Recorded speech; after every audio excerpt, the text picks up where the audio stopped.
I think that we learn more from mistakes than from our achievements. I mean, we learn more about life. And I have had companies who have succeeded so much, some of them so fast. But I have had companies who failed miserable, and it was very difficult to close those projects. With a personality like us that is like, I can do it and I'm gonna figure it out, I can do everything. So because our ego is on our way sometimes. But if there is one thing that I can go back on time and tell my younger self, will be learn to say no. Welcome to Distinctly You, where we talk to women who have redefined success at different seasons of change. Today, I'll be chatting with Dolce Conde, an entrepreneur and consultant whose primary focus is in the healthcare industry. She is the CEO and founder of multiple long-term care and diagnostic corporations. What does it take to be a serial entrepreneur like Dolce? Well, let's get into the conversation. Hello, Dolce. Welcome to Distinctly You. Thank you so much. It's such an honor to be here and support the work that you are doing for so many of us women. Thank you for inviting me. Thank you so much. Gosh, it's been such a while since we've actually seen each other. We had the pleasure of attending Georgetown together, and you have always been such a bright light. And a lot of the work that you do, especially within the healthcare space, is something that has always resonated with me. And so I really, really appreciate you for taking the time out of, I know, your really busy schedule to have a chat with us today. Yeah, I don't know what woman doesn't have a busy schedule. We are always like having different hats and trying to do like being the moms and be the wives and be the professionals. And yeah, so many memories from Georgetown, right? I mean, it has been a while. It really has. And, with a lot of what you do as an entrepreneur, you're pretty much a serial entrepreneur. And, you just talked a little bit about us as women wearing so many different hats, whether it's as a wife, as a mom, like you said, as entrepreneurs, being enterprising. There's just so much that goes into that. But just for you specifically, how do you feel like your background has prepared you for what you do today? What are the memories of like your early years that had you always wanted to be an entrepreneur? I think so. I remember back when I was probably 7 years old. When you're in class in a school, there is always that some classmate that forgets the pen and the pencil, the eraser, the this or the that. So I remember that I was always being asked like, "Oh, do you have another pen or another pencil or whatever?" And I remember one day it just hit me, right? So this kid, we're about to start a test, and this kid says, "Oh, do you have another pencil?" And I just had one pencil, right? My one pencil. And I just look at the pencil and look at him, and it's like, I can say you have. And he's like, oh, yeah, yeah, 'cause we're about to start a test. So I just pretty much break it in half, sold it to him for the price of a brand new one, because obviously he had a very strong need in that moment. And then in that day, I went back home with money, and I told my mom, I'm going to start selling office supplies in the school. And I became the go-to person for, finding whatever they forget at home. And then I started diversifying. I started adding candies and cookies and whatnot. So I guess it was something that was just on me since I was very, very young. Wow. That definitely is onset of a budding entrepreneur, being able to see an opportunity and at the age of 7 years old, being able to say, you know what? Here's a business opportunity here. Yeah, I absolutely love that. And so I know you are focused not necessarily solely within the healthcare space, but I know primarily that is something that you've done a lot with, especially in the area of long-term care. Can you share a little bit how did you get into the healthcare space? Is it something that you had always desired to do, or was it just a series of events that got you there? I think it was also part of me and my family. So my grandfather was a physician. So they have this strong influence in our blood, I guess, in healthcare because of him.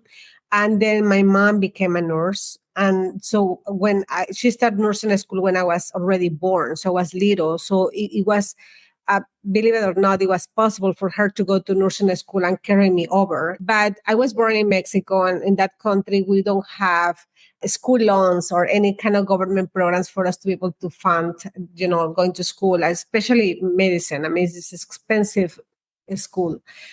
So I have to choose a different path that it was easy. So since business is also kind of like a part of me, I had a chance to go for accounting. So when I moved to this country, in some point in my life, I wanted to start my first business and my official formal business. And I thought, what can I do? So it was my opportunity to actually combine my passion for business and my passion for healthcare.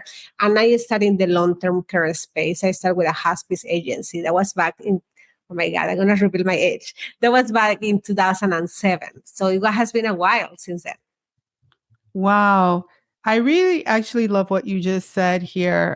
Coming from a family that was within the healthcare space, something that you had been exposed to literally since you were a baby, and taking just your innate business sense and savvy and being able to say, okay, yeah, maybe I couldn't be a doctor right now because of the circumstances, but you know what? I have an opportunity to merge my two loves. That's tremendous, because a lot of people sometimes can, use the excuses of, oh, I couldn't do this, and then just like settle, but you were able to still make it work. Yeah, I really love that. Yeah, I think that there are different ways to achieve our dreams. So one of my dreams is to make a difference in mankind in the healthcare space, right? And I wanted to do that, but I couldn't be a doctor. Actually, in that point, Sharifa, I was recently being married, and well, maybe not recently, maybe like 3-4 years being married, and we didn't have kids. So in that moment, I had to make the decision if I'm gonna go back to school to pursue my career in medicine to become a doctor in this country, or to open my first business. And I was in the middle of, like, I went to university, I talked about the program, the classes and everything, because I was working for a company in that moment. And around that time, I find out I was pregnant.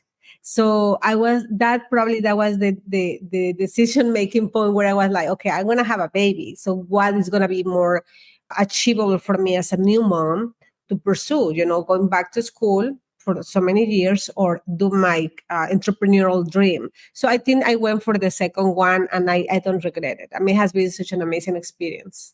Wow, your baby made that decision for you. That's beautiful.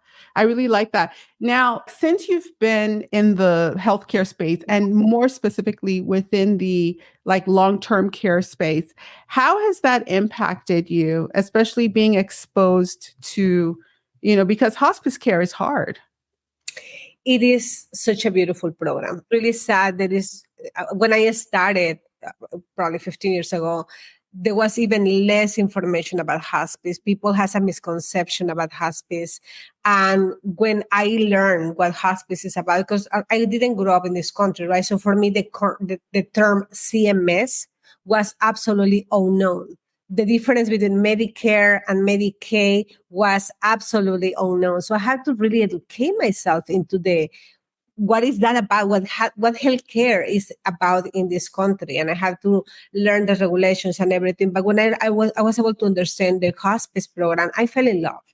I think that just doing something in the healthcare space for somebody else is beautiful, but doing in a moment where people is so vulnerable, and it's a privilege, it's an honor to be taking care, not just the person who's in the process of hospice, but for us, or for any hospice agency, the patient is the whole family. So we work with the entire family to be able to prepare them for that moment. We do bereavement care for the family after the patient passed, for 11 months at least. So it is a whole mission. So more than a business is, I mean, yeah, it's a business, but it's really the privilege to be able to change somebody's life.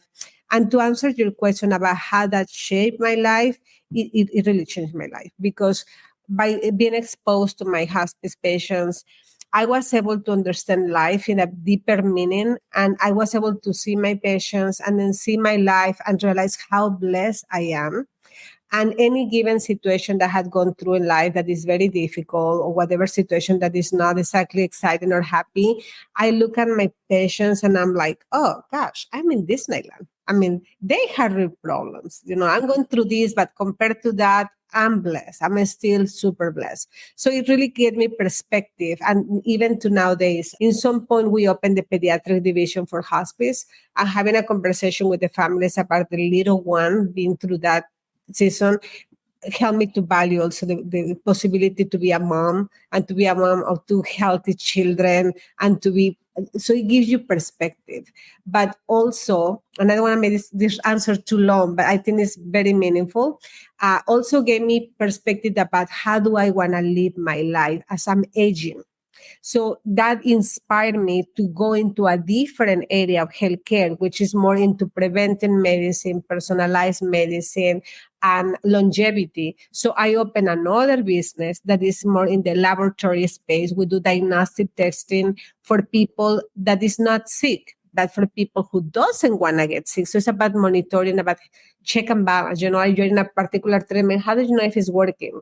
And to offer resources to the community that are less expensive than even medical insurance, that are accessible, that are confidential. People sometimes doesn't want to test, even if they don't feel, at their prime, they are not testing to themselves because they are too busy, or they are too scared, or they are like, they don't want to know. And we offer a platform where we can actually provide the opportunity for people to do it from the convenience in their home, different type of testing. And I think that our bodies are speaking to us all the time, Sharif. Our body speaks. The body doesn't speak English or Spanish or French. Our body speaks a different language that we can only listen by doing a blood test. Wow. I mean, there's just so much in what you just said there, but I think what you do is truly a calling. I think it's beyond just a business, and also being able to be there for whether it's the older and now even the younger patients at a very difficult point and very sacred point in their lives, and now being able to take that and saying, you know what? How can we help people have preventative care so that we don't have to wait till things are too bad before you start reacting to it? I love how you're very solution oriented in your thinking, and not just solution oriented in a way that's like, oh, okay, this is good, but you actually practically doing something about it. I mean, what gives you that drive? I mean, it's one thing to say, I see something. It's a different thing to say, you know what, I'm going to do something about it. That's special. Maybe fear. And fear is not a bad thing. The problem with fear is it will let us dictate our lives, right? So when I see, in my case, when I say fear is because when I was seeing my patients with Alzheimer or dementia, and the way that they were declining their bodies and or not thriving anymore, and I saw that, and like I don't want that to happen to me. So I start taking care of my brain. But how do you take care of the brain if you don't have a neurological disease, neurological problem, right? So I am not have any particular diagnosis to say I need to take care of my brain. So how can I do it? So I start investigating about preventive medicine, about what can we do to prevent or delay dementia, Alzheimer's as we are aging.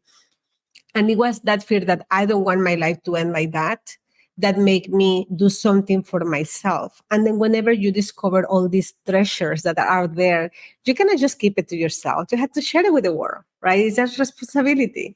So I have spent more than 10 years studying into the longevity space with different communities, different physicians from all over the world, and trying to educate myself so we can, like, how can I do this to the community? How can I influence this to the world? How can I share it? If I am not a physician, I cannot be a functional medicine doctor, for example. So I was like, okay, well, what I can do is provide resources to these functional medicine doctors or chiropractors or naturopathies or longevity clinics to be able to offer them the information. Because at the end of the day, and you know this topic very well, at the end of the day, it's all about data. If we have the data, then we can do something about it. But if we don't have information, you're oblivious.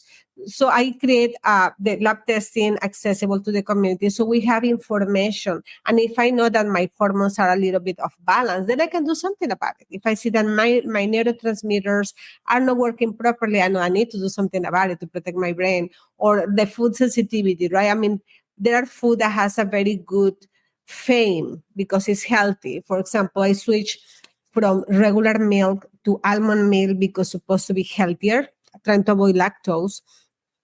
And I do a food sensitivity test, and it happens that I am sensitive to almonds. So my body and almonds are not exactly the best friends. So here I am doing something that I think is right for my body when it was not, but I will have no way to know until I do a food sensitivity testing. So I think it's really something where I feel is my responsibility. And since I am not a doctor, I'm not a science, I can do it from the platform that I have.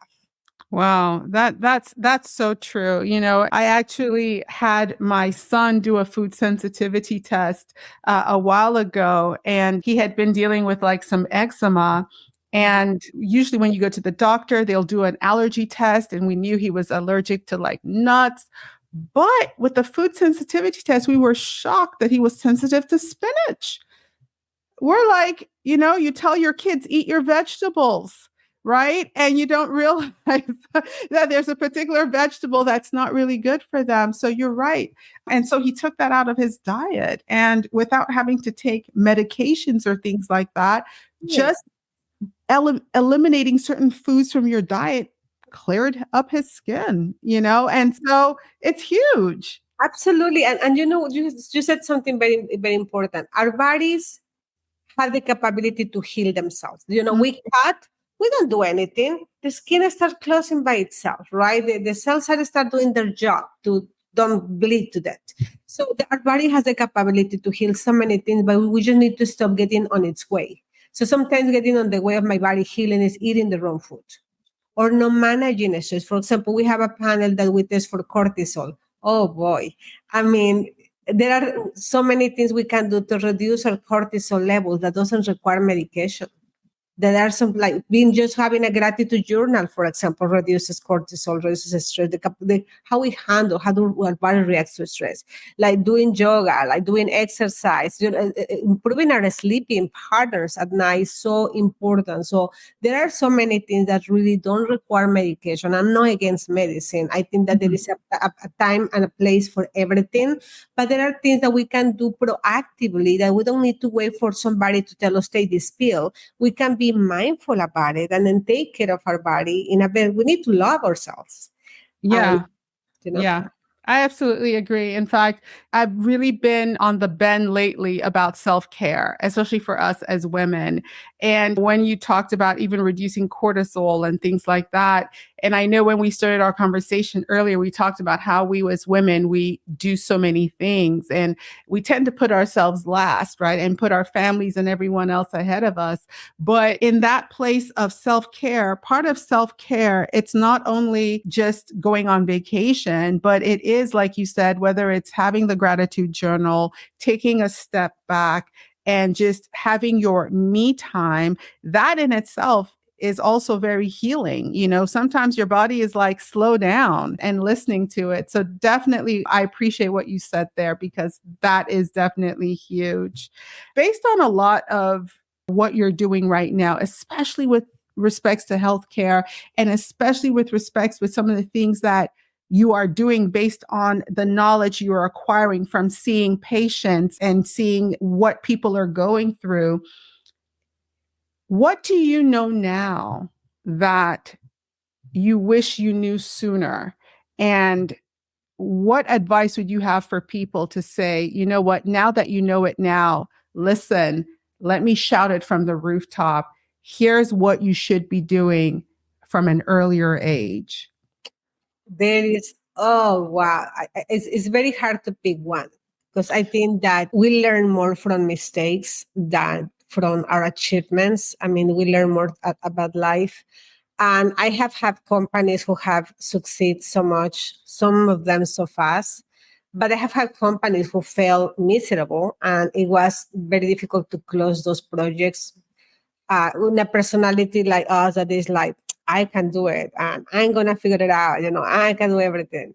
So, because our ego is on our way sometimes. But if there is one thing that I can go back on time and tell my younger self will be learn to say no. That's so critical. There has been so many mistakes, whether it's business or even in my personal life, that I could have avoided so much pain or money or time if I knew how to say no. And sometimes, like for example, like you say, I'm a serial entrepreneur. I love businesses and I love to create. I'm very creative and I'm very curious about everything. And I see business opportunities. I mean, I go to a restaurant, I see a business opportunity. I see how can they reduce at least 20% of their cost like this. It just happens, right? It just comes to my brain. So I wanted to do it all. And it is impossible to do 1,000 different businesses at the same time. Everything requires a particular coordination. And I have to learn to say no to business opportunities. I had to learn to say no to investments that are like so attractive and appealing, but probably that money, the cost of opportunity, right? That money in this other project will make more sense in this particular moment. I should have probably said no to things, to bad habits that I probably were not good for my health, were not good for my life. There were so many things I should have said no, and because I didn't know how to say no, or I wanted to prove I can do it all, I got more into trouble. So I think in both, although my personal life and my business life, learning to say no, thank you, but no, thank you, has been one of the things probably I practice the most now as an adult in my business, because now I'm more selective how I invest my time, who I invest my time with, what I put my attention, where I put my resources. And money is an amazing resource, but time is the ultimate resource, because money you can get it back, time you can't. So I had been more selective in who I spend my energy with. Like they said that the people you surround yourself, the people you become, is absolutely true. So I've been more selective, even how I spend my time, my weekends, my vacations, my money, what projects do I spend time with. So I still think I have a journey to keep learning to say no, to keep being even more selective, but I'm doing a better job now than when I was doing it 20 years ago or even 10 years ago. Wow. I definitely agree with that. I mean, what you said is spot on about the fact that with time, it's something that you just never get back. And us truly being selective and really paying attention to how we're spending our time and who we're spending our time with is absolutely critical. And I am so, again, appreciative that you chose to spend some time with me today. So I feel very honored. Thank you. I'm honored that you actually invite me. You're a person that I really have great memories with from our time in Georgetown, and I always really admire your professionalism, your personality. You're always caring for others, and you're a very, very smart woman, Sharifah. It's really an honor to be here with you. Thank you so much, Dolce. And same to you, same for you as well.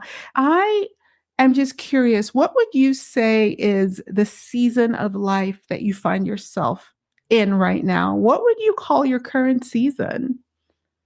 Expansion. Although I am probably in a moment where I'm being more selective. Whenever, let me give you an analogy, okay? So let's say that you have, I don't even know what is the name in English for these weapons, but like you have a weapon that is going to be shooting 1,000 different bullets at the same time, and you're like, just go, and you're wasting so many bullets, and probably you're killing nobody. But if you're a sniper, it's one bullet, one dead. And I'm not one of this analogy probably is bad because it's about death. But you know what I'm talking about? Like, you know what I mean? Like, it's about hunting. So I'm probably expanding more, reducing my bandwidth of what I'm putting my energy into, my focus into, than going to try to do everything at once. So right now, I'm expanding into my business life. My children are grown up now, like they're not so grown up, but they're teenagers, young adults. So I have more, I don't have to give them a bath myself or spoon feed them. So that I have more time to be able to do something, more with my time, because they are not depending of me to be able to eat or get a bath or something. So that gives me a lot of freedom, a lot of flexibility. So I feel really excited for what we are creating right now. I think that we're in the right moment into the longevity space, because a lifespan extending to over 100 years, it becoming a normal conversation nowadays, when probably when you and I met talking about living more than 100, was just like it's not even a dream. I see my patients dying at 60, 70, 80. I was like, not, it's not possible. Maybe it's possible to live over 100, but not with a good quality of life. But science has made so much progress that for me to be part of this industry at this particular moment, doing what we do toward longevity, is super exciting. So I just came back from speaking in a conference about longevity in London just last week. And it's so fascinating. It's so fascinating to be able to do without being a physician, to be able to contribute to this industry, and to have physicians learning what lab testing is evolving as well. You used to be sick, go to the doctor and do lab work. Now we're like, no, let's do lab work so we don't get sick. So it's the mentality of the world is changing, it's evolving. And it was very interesting because this conference was about in the aesthetic space. So there were like plastic surgeons, there were like dermatologists, all these companies with great equipments and treatments to look beautiful and look youthful, right? And me talking to them about, yes, but beauty is an inside job. Because if I have diabetes, no matter the creams, expensive creams, no matter the plastic surgery, my skin is going to be compromised, my eyesight is going to be compromised, my liver is going to be compromised, like everything, right, in our health. So being beautiful, look youthful, is something that starts from within. So to me, expanding, this is a season of expanding, because I feel so excited about being in this industry in this particular moment in the history of mankind. Wow, that sounds like super, super exciting, Dolce. I really love that for you. And I love that for, what's happening, especially in our lifetime right now. So that's absolutely amazing. So I can't let you leave without asking you like a really critical question. And that's like, Dolce, what makes you distinctly you? Oh gosh. What makes me me? What makes me me? Maybe that was a tough question. It's very fun. I really don't know. I think, as you said, when we live in the past, our background, the way that we are growing up, it gives you particular foundations. And I think I was born in a family that I was actually very poor. Being a doctor, by the way, in Mexico is not like being a doctor in the US. Like they're poor people, like not like very wealthy doctors. So I was born in a family who actually lost everything when they migrated from Italy to Mexico. So my grandparents lost everything. I was born in a family who had really no financial means. So that taught me about surviving. That gave me survival skills where I knew I don't have necessarily a mom and a dad who's going to give me everything on a silver plate. I have to be able to do something about improving my life. So since I was very, very little, living in such a very poor conditions, it made me think like, oh, I am not going to be poor. I don't want to live like this the rest of my life. I had to figure it out. And that was probably also a drive for me to be able to start working very young, because the concept of being generating money at that age, it was really changing. I was able to contribute to my mom's, to the finance of the house, to give the money to my mom so she can buy groceries for all of us. So that was a very interesting feeling. And I guess everything I went through in life, which was not exactly easy, taught me resilience. So I had gone through different paths in life that hasn't been really nice and pretty. And it has been painful experiences who made me who I am right now. So I value the food I had on my plate. I value living in an apartment like this in beautiful Miami. I can value being healthy and have my family and whatever I go through life, because even nowadays there are difficult moments sometimes, whether it's in business or personal. And I just know that no matter what, if I go through hell, I know God is with me and he's going to pull me out of it and he's going to put me back on my feet and I'm going to continue. I'm going to survive. So I guess I guess the survival instinct I had within me that I'm not going to give up. I'm not going to stop. I'm just starting. Wow, I love that. And resilience is a word that is very special to me. So I see that in you. You've always been someone that has always found like alternative ways of doing things. You never hear the word no. You've always been someone that I've known that perseveres, irrespective. And so I love that and you are living your truth, my dear. So Dolce, I love that. For anyone who's listening who wants to learn more about long-term care, about just healthcare in general, more about, some of the work that you're doing, speaking engagements you're participating in, how can people connect with you? I think the best place to reach out to me is through my personal website, which is crownfirm.com. I have a consulting because just like you, people start asking me, like, how did you do it? And how do you handle this? And how do you handle that? And I very organically started a consulting company for women in the business of healthcare. So we're specialized on women because I feel a call to support other women as I have been supported. And in the healthcare space, because that's really the core of what I have my passion on. So there are, everything I'm speaking is there, different resources are there, and they can contact us through that website if they want to know more about long-term care and hospice, which we're just doing it in Texas, by the way, or the performance lab testing, which we do not just in the country, but worldwide. We have business all over the world. So that's very exciting. So they can contact us through there, and then we can direct them to the right place. Fantastic. I will be sure to make sure we put that information out there for everyone. Again, Dolce, thank you so much for hanging out with us here on Distinctly You. It has been such a pleasure chatting with you today. Likewise, and the best of luck on everything you're doing and all the women you are inspiring. Like, don't stop, Sharika. You have so much to give. Thank you so much, Dolce. Take care. Bye-bye.